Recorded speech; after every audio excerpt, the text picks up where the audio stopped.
नमस्कार मित्रांनो, तुळजाई करिअर अकॅडमीमध्ये आपणा सर्वांचं मनपूर्वक स्वागत आहे. तर आज आपण या ठिकाणी MPSC AMVI मेन्स 2020 या परीक्षेसंदर्भात महत्त्वपूर्ण अशा विषयावरती डिस्कशन करणार आहोत. तर आजच्या चर्चेचा टॉपिक असा आहे की smart revision techniques to crack MPSC AMVI mains 2020. आजचा विषय जो आहे तो smart study technique module number 4 या टायटल अंडर आपण या ठिकाणी घेणार आहोत. कारण आपल्याशी 2 महिन्यांपूर्वी मी चर्चा केली होती की MPSC AMVI संदर्भात आपण स्मार्ट स्टडी टेक्निक जे 5 मॉड्यूल्समध्ये सिरीज घेणार आहोत. त्यातील 3 मॉड्यूल्स झालेले आहेत आणि आजचं जे असेल ते हे 4थं मॉड्यूल आहे, smart revision techniques. Revision is a way to success and study plus revision is equal to success. That's the importance of revision. त्यामुळे आजचा टॉपिक हा अत्यंत महत्त्वपूर्ण आहे. आणखी एकदा मी प्रकर्षाने विनंती करतो की आपण हा व्हिडिओ फॉरवर्ड न करता पूर्णपणे पाहायचा आहे, जेणेकरून रिव्हिजन कशा पद्धतीने प्रॉपर पद्धतीने केली जाईल आपल्याला त्याची माहिती होईल. आणि त्याचबरोबर तुळजाई करिअर अकॅडमी या चॅनलला आपण सबस्क्राईब करावं, जेणेकरून येणारे सर्व व्हिडिओ आपल्याला पाहायला मिळतील. ओके, तर आपल्या मुख्य विषयाला आपण या ठिकाणी सुरुवात करूया. तर साधारणतः आपण रिव्हिजन म्हणजे काय आणि रिव्हिजन कशा पद्धतीने करायची, रिव्हिजन करण्याचा त्या ठिकाणी प्रकार कोणता, सर्व गोष्टींविषयी सुरुवातीला चर्चा करूया. तर रिव्हिजन हा कन्सेप्ट आपणा सर्वांना माहितीच आहे. आपण शालेय अवस्थेपासून ते महाविद्यालयीन अवस्थेपर्यंत रिव्हिजनशी अतिशय संलग्नित आहोत आणि रिव्हिजन काय आहे हे सर्वांना माहिती आहे. तरी देखील आपण या ठिकाणी पाहूया. री आणि विजन हे 2 कॉम्पोनंट्स, री आणि विजन हे एकत्र येऊन रिव्हिजन झालेलं आहे. म्हणजेच पुन्हा एकदा एखाद्या विषयावरती नजर टाकणे, रिपीट पुन्हा एकदा एखाद्या विषयावरती नजर टाकणे, अर्थात आवृत्ती घेणे, त्याला म्हणायचं रिव्हिजन. पुनरावृत्ती घेणे त्याला म्हणायचं रिव्हिजन. आता साध्या भाषेत सांगायचं तर एक पुस्तक तुम्ही वाचलेलं आहे असं समजा. समोर दिलेलं एक पुस्तक आहे, हे तुम्ही वाचलं. हे रीड केल्यानंतर ज्यावेळी परत एकदा तुम्ही येता आणि ह्या पुस्तकावरती नजर टाकता किंवा आढावा घेण्याचा प्रयत्न करता, त्याला म्हणायचं रिव्हिजन. त्याला म्हणायचं रिव्हिजन. मग ते कुठल्याही पद्धतीचे असो, ज्यावेळी तुम्ही एकदा हे पुस्तक रीड आउट केल्यानंतर पुन्हा काही कालांतरानं या पुस्तकापाशी अजून एकदा या पुस्तकाचा संपर्क, त्याचबरोबर संवाद साधण्याशी येता किंवा या पुस्तकाची माहिती आणखी एकदा त्याचं अपडेट करण्यासाठी येता, त्याला म्हणायचं रिव्हिजन. आणि रिव्हिजन का महत्त्वाचे आहे, सगळ्यात पहिल्यांदा या गोष्टीची आपण या ठिकाणी चर्चा करूया. तर पहा, एक उदाहरण मी आपल्याला या ठिकाणी देऊन रिव्हिजनचं महत्त्व पूर्णत्वास त्या ठिकाणी काय आहे ते तुम्हाला सांगतो. Suppose this is the first month. हा पहिला महिना आहे and this is 5th month. तर तुम्ही आज स्टडीला सुरुवात केली आहे आणि तब्बल 5th मंथच्या एंडला तुमची AMVI मेन्सची एक्झाम आहे असं समजा. मेन्सची ही एक व्हर्च्युअल सिच्युएशन आहे, याच्यामध्ये ट्रू सिच्युएशन नाही. असं समजा की तब्बल 5 महिन्यांनी तुमची AMVIची मेन्स एक्झाम होणार आहे. पण आज तुम्ही पहिल्या दिवशी स्टडी स्टार्ट केला आहे आणि पहिल्या दिवशी थेअरी ऑफ मशीनचा एक टॉपिक तुम्ही रीड आउट केलेला आहे. तर तुमचं त्या ठिकाणी तुमच्याकडून अपेक्षित काय आहे, तुम्ही हे जे नॉलेज घेतलेलं आहे, हे टॉमचं पहिल्या दिवशीचं, हे तुम्हाला कधीपर्यंत तुम्हाला ॲटलिस्ट लक्षात ठेवायचं आहे. तर तुम्हाला ॲटलिस्ट त्या 5th मंथच्या एंडपर्यंत ज्यावेळी एक्झाम होईल तोपर्यंत तरी तुम्हाला ते एक्झामचं नॉलेज तुम्हाला त्या विषयाचं असणं गरजेचं आहे. ते नॉलेज केव्हा तुम्हाला येईल, जेव्हा तुम्ही इथं केलेला जो स्टडी आहे या पॉईंटला तो तुम्ही रिमेंबर कराल. बरोबर. जर तो स्टडी रिमेंबर नाही झाला तर इथं घेतलेलं नॉलेज इथं असल्यानंतर 0 झालेलं असेल आणि नो रिव्हिजन करण्यामुळं त्या स्टडीचा 0 उपयोग झालेला असेल, नॉट रिव्हिजनमुळे. त्यामुळे आपल्याला माहीत आहे स्टडीचं रिव्हिजन केलं तरच रिमेंबर होतील गोष्टी आपल्याला लक्षात राहतील आणि लक्षात राहिलेल्या गोष्टीच आपल्याला फायनली प्रत्यक्षात परीक्षेमध्ये उतरवायच्या आहेत. आता स्टडीनंतर पुढचे टप्पे आपण त्या ठिकाणी डिस्कस करणारच आहोत, पण एक एक्झाम्पल म्हणून आपण हा सिनेरिओ लक्षात घ्या. तर हे झाला स्टडी आणि त्याच्यानंतर त्या रिव्हिजनचं महत्त्व. आता पहा, स्टडी करणं जवळपास 90% विद्यार्थ्यांना हार्डच जातं. प्रत्येक विद्यार्थ्याची प्रतिक्रिया अशी असते की मला अभ्यास करणं अवघड जातं, लक्षातच राहत नाही. कारण अभ्यास करणं जितके अवघड आहे त्याच्यापेक्षाही जास्त अवघड तो अभ्यास लक्षात ठेवणं अवघड आहे. ही गोष्ट लक्षात घ्या.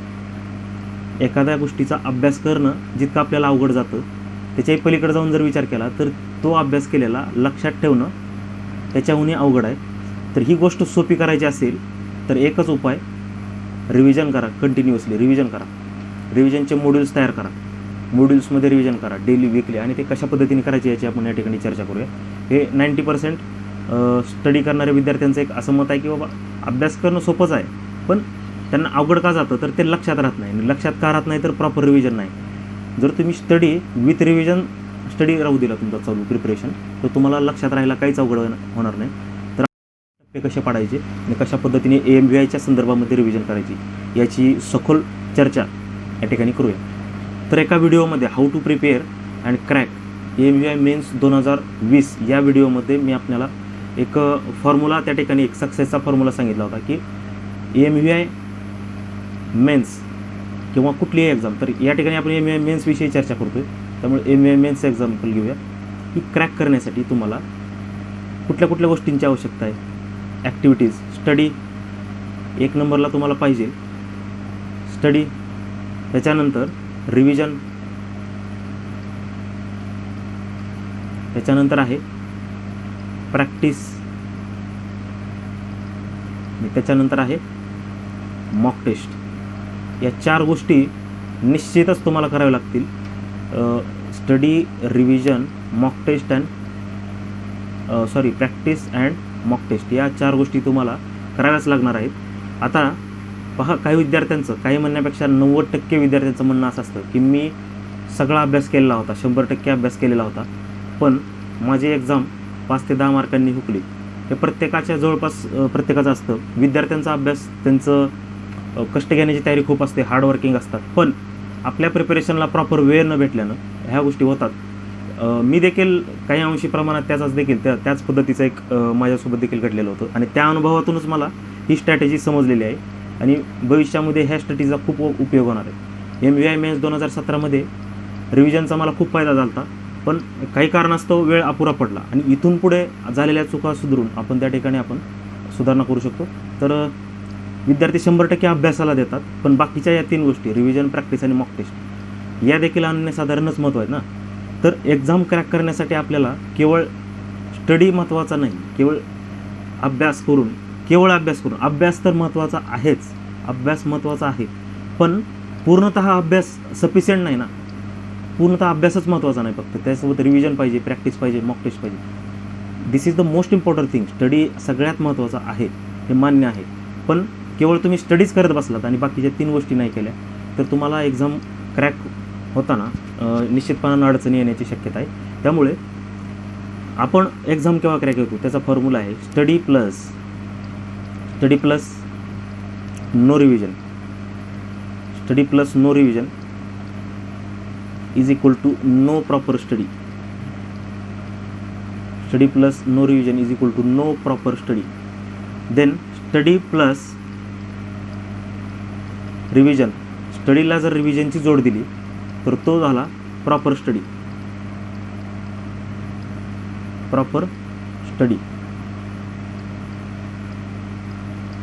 आता पहा, आता हा प्रॉपर स्टडी केला, रिव्हिजन केली, अख्खा तुमचा अभ्यास लक्षात राहिला सगळा परीक्षेच्या दिवशी.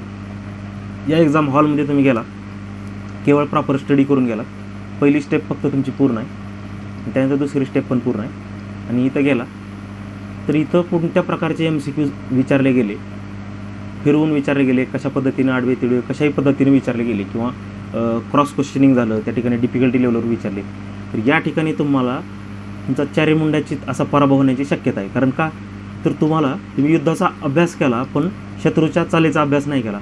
युद्धाचा अभ्यास केला, पुस्तकं वाचली, पण तलवार कशा पद्धतीने फिरवायची त्याबरोबर दांडपट्टा कशा पद्धतीने फिरवायची, अशा पद्धतीच्या बारीक सारीक गोष्टींचा तुम्ही सराव नाही केला ना, त्यामुळे तिथे तुमचा पराभव निश्चित आहे. नुसतंच नॉलेज नाही तर त्याला प्रॅक्टिस पाहिजे, सराव पाहिजे आणि कसरत पाहिजे. त्याचबरोबर मी सांगेल प्रॉपर स्टडी प्लस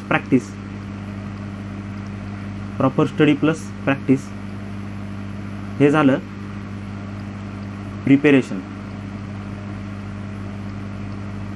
आणि प्रिपेरेशन नुसतंच असून जमत नाही, तर ते प्रॉपर पाहिजे, आणि ते प्रॉपर व्हायचं असेल तर प्रिपेरेशन प्लस त्याच्यामध्ये mock test is the most compulsory thing to crack any examination.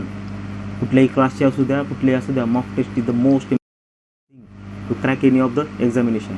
So यहाँ पर इथं काय करायचं आहे आपल्याला, प्रॉपर प्रिपरेशन च्या कशी होतो आपण प्रॉपर प्रिपरेशन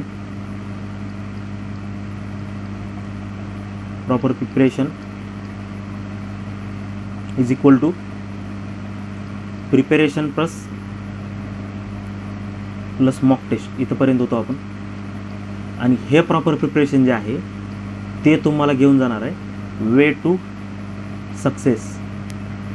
पण ह्या शेड्यूलमध्ये जर आपण पाहिलं तर आत्तापर्यंत आपण एक फॉर्म्युला काय तयार केला, study plus revision then practice MCQs. ही झाली प्रॅक्टिस, त्याच्यानंतर झाली मॉक टेस्ट. शेवटी SRPM हा फॉर्म्युला योग्य ठरला. आणि हे प्रॉपर वेमध्ये करायचं आपल्याला. प्रॉपर प्रिपरेशन होईल त्यानंतर प्रॉपर प्रिपरेशन. आणि हे पूर्णांगानं प्रिपरेशन झालं त्यानंतरच आपल्याला फायनल एक्झाममध्ये अपिअर व्हायचं आहे. आणि तिथं तुमचा विजय निश्चित. तुम्हाला कोणी रोखू शकणार नाही. कुठल्याही पद्धतीचा शत्रू येऊ द्या. शत्रू इन द सेन्स की MCQ कसाही कुठलाही फिरवून टाकला, क्रॉस क्वेश्चनिंग झालं तर तुम्ही इथं ऑलरेडी प्रॅक्टिस केलं आहे त्याला कसं हँडल करायचं. Stress management and time management सुद्धा खूप महत्त्वाचे आहेत. Stress management and time management. आता MVAला टाईम मॅनेजमेंटची जास्त आवश्यकता नाही कारण टाईम खूप अवेलेबल आहे. पण स्ट्रेस मॅनेजमेंटची गरज आहे. कुठल्या एक्झामला टाईम मॅनेज करावा लागतो, कुठल्या एक्झामला स्ट्रेस मॅनेज करावा लागतो. कारण ही परीक्षा अत्यंत महत्त्वाची आहे ना. पूर्व परीक्षेला विद्यार्थी सिरियस नसतात काही, पण मुख्य परीक्षा एकदम आपल्याला एज देणारे असते, सक्सेस मिळवणारे असते. मुख्य परीक्षेमध्ये मुलांचं स्ट्रेस आलेला असतो, ताण आलेला असतो, ते मॅनेज करणं महत्त्वाचं आहे. या सर्व गोष्टींसाठी आपण SRPM हा फॉर्म्युला यूज करावा आणि आपल्या प्रॉपर प्रिपरेशनला प्रॉपर वे द्यावा. तर पूर्वी आपल्याला सांगेल की मॉड्यूल 1 जे आहे, मॉड्यूल 2 जे आहे आणि मॉड्यूल 3 जे आहे हे पाहावं ज्यांनी पाहिलं नसेल. आणि त्याच्यानंतर तुम्ही मॉड्यूल 4 आणखी एकदा पहा जेणेकरून तुम्हाला प्रॉपर रिव्हिजनचा त्या ठिकाणी अनुभव येईल. आता हे रिव्हिजनचं याच्यातलं महत्त्व झालं. रिव्हिजन त्यातून कमी केली तर काय होतं आपण त्या ठिकाणी पाहिलेलं आहे. तर आता आपण फायनल आपल्या मुद्द्यावर स्मार्ट रिव्हिजन जो आपला विषय आजचा स्मार्ट रिव्हिजन टेक्निक्स. ही स्मार्ट रिव्हिजन म्हणजे काय बाबा नेमकं? स्मार्ट रिव्हिजन टेक्निक्स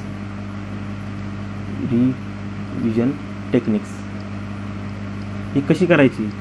तर साधारणतः कसं आहे, कुठलाही विद्यार्थी असू द्या, आज स्टडी केला, समजा डे 1 आहे, आज स्टडी केला, साधारणतः तो स्टडी त्या विद्यार्थ्याचा maximum 8 to 15 days depending upon its capacity पर्यंत लक्षात राहतो. आणि त्याच्यानंतर तो स्टडी डिलेट व्हायला चालू होतो. तो मेंदूचा नॅचरल नियम आहे. मी कितीही करा, पहिल्या दिवशी कितीही कॉन्सन्ट्रेटली वाचा किंवा अख्खा दिवसभर पाठ करा, ते 8 ते 15 दिवस लक्षात राहील. आणि खूपच एक्स्ट्रा ऑर्डिनरी असेल तर 20पर्यंत जाईल. पण त्याच्यानंतर तो फॉर्मॅटिंगला चालू होतं आणि त्याच्यानंतर ती मेमरी कमी होऊन 10% येते. आणि ते 10%चा काही उपयोग नाही एक्झाममध्ये. आपण 100% इथं अभ्यास केलेला जर तिकडे 10% एक्झामपर्यंत लक्षात राहत असेल तर त्याचा 90% लॉस आहे तुम्हाला आणि काय उपयोग आहे. आणि रिव्हिजन जर तुम्ही एक पॅटर्न फॉलो केला, फर्स्ट डे रीडिंग, पहिल्या दिवशी स्टडी केल्या लगेच ताजं तुम्ही दुसऱ्या दिवशी त्याचा आढावा घेतला. आता तुम्ही असं त्या ठिकाणी समजायचं नाही की 100% वेळ पहिल्या दिवशी समजा 8 तास अभ्यास केलेला आहे पहिल्या दिवशी, तर दुसऱ्या दिवशी रिव्हिजन म्हणजे तुम्ही 8 तासच केला पाहिजे असं नाही. रिव्हिजन ही केवळ 10 ते 15% वेळ द्यायचा, सुरुवातीला दिलेल्या वेळेच्या, जेणेकरून समजा इथं 1 ते 1.5 तासामध्ये सफिशियंट आहे. 1 ते 1.5 तासामध्ये तुमची रिव्हिजन ओके झाली पाहिजे दुसऱ्या दिवशी. आता 1 ते हे जे आहे तुमचं पहिल्या दिवशी केली रिव्हिजन आणि दुसऱ्या दिवशी जर त्याची रिव्हिजन केली तर हे साधारणतः 10 ते 15 दिवस तुमच्या ब्रेनमध्ये शाबूत राहतो चांगलं. त्याच्यानंतर तुम्ही 10 ते 15 दिवसांनी 15व्या दिवशी 15th डेला तेवढाच वेळ देऊन त्या कंटेंटविषयी बोलतो मी. हा डेली रिव्हिजन पॅटर्न आहे. त्या कंटेंटविषयी आपण रिव्हिजन करायची जो इथं वाचला होता. उदाहरणार्थ सॉमचा तुम्ही पहिला चॅप्टर वाचला असेल, स्ट्रेस अँड ट्रेंड, याच्यावरती इथं एक रिव्हिजन सेकंड डेला आणि 10 to 15 डेजच्या नंतर 15व्या दिवशी एक रिव्हिजन. आणि हे झाल्यानंतर डायरेक्टली 2 महिन्यांनी 2 मंथ्सनी रिव्हिजन. आणि 2 महिने झाल्यानंतर डायरेक्टली बिफोर एक्झाम रिव्हिजन. किती रिव्हिजन झाल्या आपण त्या ठिकाणी पहा. एक मेन स्टडी झाला तुमचा एक, आणि त्याच्यानंतर first revision, second revision, third revision, fourth revision. ही फोर्थ आहे. आणि एखाद्याच्या बुद्ध्यांकानुसार त्याला 5 रिव्हिजन पण लागू शकतात, कोणाला 3 पण लागू शकतात, त्याच्या ब्रेन कॅपॅसिटीनुसार. सगळ्यांची सेमच असते, पण कोण किती कॉन्सन्ट्रेशन देऊन वाचतोय ऐकतोय त्याच्यावरती ते लक्षात राहायचा पॅटर्न त्याचा अवलंबून असतो. ओके, आता ही झाली डेली रिव्हिजन. रिव्हिजनचे टाईप्स आहेत डेली, वीकली आणि मंथली. हे टाईप्स आहेत according to the time period. आणि हे आहेत चॅप्टर वाईज. एक आहे चॅप्टर वाईज रिव्हिजन आणि दुसरं आहे सब्जेक्ट वाईज रिव्हिजन.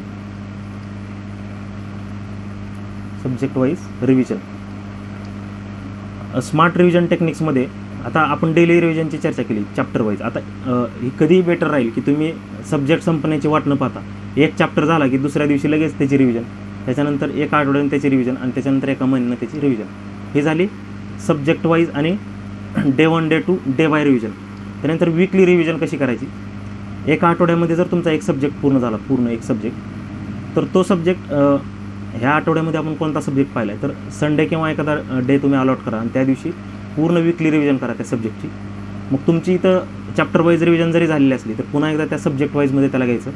मग ही वीकली रिव्हिजन झाली. एक वीक नंतर परत डायरेक्टली मंथली, म्हणजे डायरेक्टली एका महिन्यानंतर त्याची रिव्हिजन करायची. ही झाली मंथली.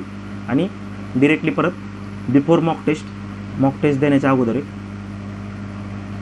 बिफोर मॉक टेस्ट आणि बिफोर फायनल एक्झाम. आता ही सब्जेक्ट वाईजची झाली आहे. 3 रिव्हिजन झाल्या आहे सब्जेक्ट वाईजच्या. आणि इथं आपण पाहिलं की आपल्या युनिट वाईज जर पाहिल्या तर जवळजवळ 4 ते 5 रिव्हिजन होत आहेत. त्यामुळं आपली नजर कमीत कमी आता नुसत्या अभ्यासातून साधारणतः 7 ते 8 वेळा पडत आहे. आणि एक गोष्ट लक्षात घ्यायची आहे प्रकर्षानं, जसा टाईम परमिट करतो, टाईम आपल्याला जशी परवानगी देतो तशाच अनुषंगानं रिव्हिजन करायचे आहेत. कारण 4 पिलर अत्यंत महत्त्वाचे आहेत. स्टडी, रिव्हिजन, प्रॅक्टिस आणि मॉक टेस्ट. या 4हीचं वेटेज सेम आहे. 25-25% आपण सगळ्यांना अलॉट करूया प्रत्येक. तर आपण या ठिकाणी बघितलं की 4 टॉपिक्स आहेत. ही नेक्स्ट स्लाईड आहे त्यामुळे बाकीचा डाटा सगळा क्लिअर झालेला आहे. स्टडी, रिव्हिजन, प्रॅक्टिस आणि मॉक या 4ही गोष्टींचं 25-25% वेटेज दिलं पाहिजे आणि टोटल 100%. तर फक्त आणि फक्त रिव्हिजनवरती जर तुम्ही मी सांगितल्याप्रमाणे टार्गेट पूर्ण करण्यासाठी जर रिव्हिजनवरती टाईम दिला तर बाकीच्या गोष्टींना तुम्ही टाईम देऊ शकता आहात का याचं ॲनालिसिस करणं महत्त्वाचं आहे.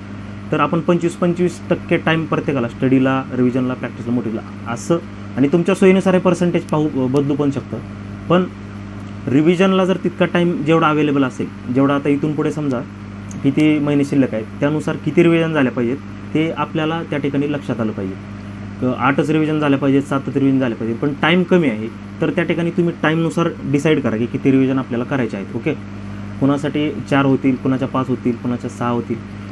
आता राहिला प्रश्न दुसरा, तर रिव्हिजन जो आहे तो केवळ अभ्यासातूनच होतो का, केवळ स्टडीमधूनच होतो का रिव्हिजन स्टडीमधूनच होते का, तर नाही. रिव्हिजन म्हणजेच काय आपण पाहिलं की पुन्हा नजर टाकणे, पुन्हा आढावा घेणे. तर पुन्हा एकदा तुमच्या डोक्यामध्ये तेच नॉलेज जाणं त्याला म्हणायचं रिव्हिजन ना. तर नॉलेज डोक्यामध्ये जाण्यासाठी एकतर तुम्ही स्टडी करू शकता, त्यातून एकदा डबल स्टडी करणे म्हणजे रिव्हिजन. पुन्हा त्या स्टडीची प्रॅक्टिस करणे म्हणजे देखील रिव्हिजनच आहे. कारण प्रॅक्टिस करता करता तुम्हाला काही गोष्टी डोक्यात बसणार आहेत. उदाहरणार्थ सॉमचा पहिला चॅप्टर आहे, तुम्ही सॉमचा पहिला चॅप्टर अभ्यासला आणि त्याचे MCQ सोडवले, त्यामध्ये तुम्ही टेन्साईल स्ट्रेसवरचे प्रॉब्लेम सोडवले, त्याच्यानंतर हुप स्ट्रेसवरचे सोडवले, त्याच्यानंतर व्हॉल्युमेट्रिक स्ट्रेनवरचे सोडवले. या तिन्ही टॉपिकवर तुम्हाला इथं क्वेश्चन मिळाले प्रॅक्टिसमध्ये. तर ॲटोमॅटिकली इथं तुम्ही जो अभ्यास केला आहे त्याची रिव्हिजन ह्या प्रॅक्टिसमधून या 3 कंटेंटवरती तरी ॲटलिस्ट होणार आहे. आणि त्यानंतर तिसरा कंपोनंट आहे मॉक टेस्टमध्ये. जेव्हा तुम्ही मॉक टेस्ट सोडवायला चालू कराल आणि मॉक टेस्ट सोडवून झाल्यानंतर चुकीच्या प्रश्नांचं किंवा पूर्णतः आन्सर शीटचं ज्यावेळेस अनालिसिस करसाल तुम्ही सोल्युशन शीटचं, त्यावेळी तुम्हाला काही प्रश्नांमध्ये नवीन नॉलेज मिळेल. इथं देखील तुमची पुन्हा एकदा तिसरी आवृत्ती होणार आहे.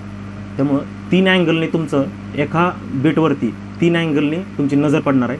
3 प्रकारच्या रिव्हिजन होणार आहेत. एक स्टडीच्या माध्यमातली रिव्हिजन, दुसरी आहे प्रॅक्टिसच्या माध्यमातली रिव्हिजन आणि तिसरी आहे मॉक टेस्टच्या माध्यमातली रिव्हिजन. आता ही जी रिव्हिजन आहे पहिली स्टडीच्या माध्यमातली ती आपण डिस्कस केलेली आहे. डेली, वीकली आणि मंथली. ती साधारणतः तुमची 4 ते 5 वेळा तरी मिनिमम व्हायला पाहिजे, होईलच ती तुमची. त्याच्यानंतर प्रॅक्टिसच्या माध्यमातून तुमची हार्डली किंवा मिनिमम एकदा का होणारं रिव्हिजन होणारच आणि होणं गरजेचं आहेच प्रॅक्टिसच्या माध्यमातून. आणि मॉक टेस्टच्या माध्यमातून त्या बीटवरची एक मॉक टेस्ट सोडवली तर जेवढे क्वेश्चन विचारले त्यांच्यावरती पहिली रिव्हिजन होईल. दुसऱ्या मॉक टेस्टमध्ये दुसरा सिलेबस असेल त्यावेळी दुसरी होईल. जितक्या मॉक टेस्ट सोडवत जाल त्याच्यामध्ये व्हॅल्यू ॲडिशन होणार आहे. आणि हे झालं स्टडी रिव्हिजन आणि मॉक टेस्टचं. आता एक गोष्ट आणखी एक लक्षात घ्या, आता हे कसं करायचं नेमकं, ॲज अ पॅटर्न काय असलं पाहिजे. आता एक सुरुवात स्टडीपासून आहे. एक उदाहरण तो एक गोष्ट लक्षात घ्या. सॉमचा चॅप्टर आज चालू केला, स्ट्रेंथ ऑफ मटेरियलचा चॅप्टर चालू केला. त्याच्यामध्ये पहिला चॅप्टर वाचून काढला तुम्ही, म्हणजे पहिली स्टडी झाली. पहिला चॅप्टर वाचला, त्या चॅप्टरचं नाव आहे stress and strain. Stress and strain. आता हा चॅप्टर वाचल्यानंतर लगेच त्याच दिवशी किंवा त्याच्या दुसऱ्या दिवशी ह्या चॅप्टरवरचे जास्तीत जास्त MCQ त्या चॅप्टर खालचे ते सॉल्व करायचे. त्याच चॅप्टरवरच्या लगेच दुसरी त्या प्रॅक्टिसवरती तुमची रिव्हिजन झाली, पहिली रिव्हिजन. कारण MCQ सोडवल्या तुमची रिव्हिजन होतच असते सोडवता. MCQ सॉल्व केल्यानंतर आपण ज्या पद्धतीने चर्चा केली की बाबा हा फर्स्ट डे आहे, या पहिल्याच दिवशी तुम्ही प्रॅक्टिस केली की सेकंड डेला याच विषयावरती एक रिव्हिजन होईल तुमची. पण पूर्ण दिवस त्या रिव्हिजनमध्ये घालायचं नाही. इथं जर तुम्ही 8 तास दिले असतील तर इथे 1 ते 2 तासामध्ये तुमची रिव्हिजन व्हायला पाहिजे पूर्ण. ही झाली सेकंड रिव्हिजन. त्याच्यानंतर तुम्ही दुसरा बीट घेणार. हा स्ट्रेंथ ऑफ मटेरियल नंतर दुसरा बीट या दिवशी तुमचा येणार. याचा देखील तेच पॅटर्न, लगेच त्याचे MCQ, लगेच त्याच्या सेकंड डेला त्याची रिव्हिजन. आणि आता ह्या चॅप्टरविषयी विचार केला तर लगेच आफ्टर 10 डेज, त्याच्यानंतर आफ्टर 10 डेज त्याची रिव्हिजन. 10 डेज नंतर आफ्टर 45 डेज किंवा 2 मंथ्स, आणि त्याच्यानंतर आफ्टर 3 मंथ्स किंवा बिफोर एक्झाम. इतके रिव्हिजनचे टप्पे करत जायचे. त्यामुळे तुमचं असं परफेक्शन होईल. इकडं तुमचं प्रिपरेशनचा ग्राफ विथ टाईम असा वाढत जाईल. प्रिपरेशनचा ग्राफ विथ टाईम, प्रिपरेशनचा ग्राफ इकडं असा असेल. आणि ह्या पिक पॉईंटला समजा सक्सेस असेल, म्हणजे मेन्स क्रॅकर असेल, तर इथं प्रिपरेशन हा टाईम वाढत गेला. इथं प्रिपरेशन असं point improvement, point dot dot dot dot dot, थोडी रोज थोडी इम्प्रूव्हमेंट अशी होत जाईल तुमची. आणि जर तुम्ही करत गेला तर तुम्हाला एक दिवस कळणारही नाही तुम्ही यशापर्यंत जाऊन पोहोचलेलो आहात. पण याच्यामध्ये चारही गोष्टी, जसं हॉरिझॉन्टल रिझर्वेशन सामावलेलं आहे आपल्या आरक्षण सिस्टीममध्ये, तसं या हॉरिझॉन्टली समाविष्ट पाहिजेत चारही गोष्टी. कुठल्या? स्टडी, रिव्हिजन, प्रॅक्टिस आणि मॉक टेस्ट. ह्या डे बाय डे वाढतच गेल्या पाहिजेत आणि अशा वाढल्या पाहिजेत की तिथं सक्सेस भेटलं पाहिजे तुम्हाला. बरोबर. याचं उदाहरण असं आहे की सचिन तेंडुलकर, ज्यावेळी सचिन तेंडुलकर वर्ल्ड कपमध्ये उतरला, म्हणजे सचिन तेंडुलकरने वर्ल्ड कपमध्ये डिरेक्टली परफॉर्मन्स चांगला केला का? डिरेक्टली जन्मल्या घरच्यांनी त्याला क्रिकेटचे पुस्तकं दिले आणि वयाच्या समजा 24-25 वर्ष डायरेक्टली वर्ल्ड कप खेळला का? तसं नाही ना. क्रिकेटचा अभ्यास तर केलाच, study is the most important. अभ्यासानंतर त्याने क्रिकेटचा सराव केला, म्हणजे नेट प्रॅक्टिस. ही झाली आपली MCQ प्रॅक्टिस आपली नेट प्रॅक्टिस आहे. आणि त्याच्यानंतर वॉर्मअप मॅच जी आहे ती आपली आहे मॉक टेस्ट आहे. जी वर्ल्ड कपच्या आधी वॉर्मअप मॅचेस खेळली जाते ती आपली मॉक टेस्ट आहे. ही खेळावीच लागते. पिचचा अभ्यास करण्यासाठी, बॉल कशा पद्धतीने येतात, चेंडू उसळी कसा घेतो, या सर्व गोष्टींचा अभ्यास करण्याचा. आणि वर्ल्ड कपची जी मॅच आहे ती आहे आपली MVI मेन्स. तर असं जरी तुम्ही कम्पेअर केलं तर तुम्हाला त्या ठिकाणी सक्सेस 100% मिळणार, कुणी रोखू नाही शकणार. फक्त रिव्हिजन प्रॉपर करा. जर तुम्हाला यामध्ये काही अडचणी असल्या तर मला पर्सनली मेसेज करा. मी तुम्हाला माझा कॉन्टॅक्ट नंबर शेअर केलेलाच आहे, तरी देखील 9960762852 हा माझा कॉन्टॅक्ट नंबर आहे. तो व्हॉट्सॲपवरती तुम्ही मला या कॉन्टॅक्टवरती विचारू शकता. काही प्रॉब्लेम असतील किंवा तुम्हाला यात काही मिस्टेक्स आहेत असं शंका असेल तरी देखील तुम्ही मला सुचवा. अशा पद्धतीनं आहे बाबा, मी त्या ठिकाणी करेक्ट करण्याचा प्रयत्न करूया आपण. तर हे झालं smart revision techniques for MPSC MVI mains. हा व्हिडिओ अत्यंत महत्त्वपूर्ण होता. जर आपल्याला व्हिडिओ आवडला असेल तर आपण जरूर या व्हिडिओला लाईक आणि या चॅनलला सबस्क्राईब करायला मात्र आपण विसरू नका, कारण आपल्याला येणारे सर्व महत्त्वपूर्ण व्हिडिओ पाहायला मिळतील. आणि त्याचबरोबर हा व्हिडिओ आणि चॅनल तुमच्या जवळच्या मित्रांना किंवा ओळखीच्या व्यक्तींना शेअर करा, जेणेकरून त्यांना देखील याचा फायदा घेता येईल. आणि आजचा व्हिडिओ पाहिल्याबद्दल मी तुमचं आभार व्यक्त करतो. धन्यवाद. आपण भेटूया पुढच्या व्हिडिओमध्ये. मी आपली रजा घेतो. ओके.